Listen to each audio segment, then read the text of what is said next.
On va tester quelques sonnettes. Comment choisir la sonnette à utiliser lorsqu'on est utilisateur d'une monoroue? Pas évident parce qu'il faut arriver à les faire tenir au doigt. Alors j'en ai acheté 6 exemplaires différents. Elles ont toutes des sonorités différentes et il y en a qui sont plus efficaces que d'autres. Alors commençons par celle-ci qui est faite pour être fixée à un vélo, pas très pratique à tenir au doigt, encore qu'on y arrive. Alors on va mettre le décibelmètre. 80 au maximum pour celle-ci, on n'est pas très loin. On va essayer de toutes les mettre à peu près à la même distance. La deuxième, qui est la même chose mais en rouge, même forme. On va réinitialiser. Donc la première était à 80. Ah, j'arrive à 88 avec celle-ci. Vous voyez, pour la tenir en main, il faut bien la coincer entre les deux doigts. Ensuite, on va prendre cette petite qui est très jolie, mais malheureusement au doigt, on a du mal à la tenir parce que comme on tient, on va réinitialiser. Comme on tient la partie métallique,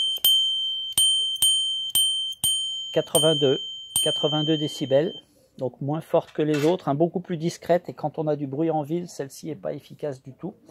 Ensuite, celle-là, pour tenir au doigt, très pratique, parce qu'elle est fournie avec un velcro, donc on ajuste le velcro à la taille du doigt, ici. Et puis ensuite, on va la tester.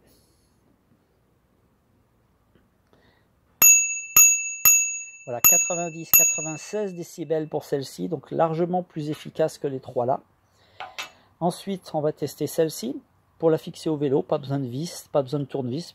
Il suffit de visser et de dévisser pour faire sortir le petit collier, qui est ici, la petite bague. On tourne la bague et on peut même la tenir au doigt.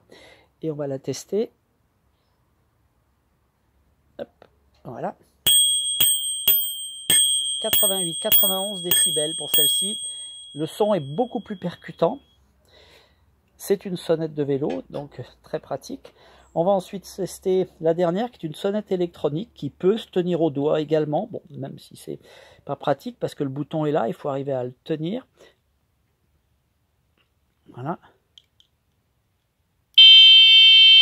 103 décibels quand on est à proximité, donc c'est celle qui sonne le plus fort, mais par expérience elle n'a aucun intérêt parce que les gens ne connaissent pas ce son et ne savent pas qu'arrive un vélo derrière eux avec ça, donc je la déconseille.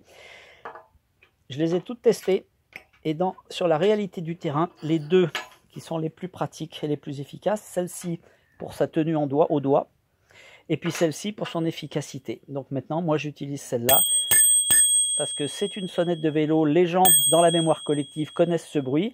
Bon, elle tient au doigt facilement, pas besoin de faire d'efforts particuliers. Et celle-ci pour son confort. Les deux sont disponibles. Alors celle-ci est fournie avec les monoroues Kingsong et celle-ci a été achetée sur AliExpress. Voilà la taille à peu près par rapport à une main de cette sonnette. Voilà.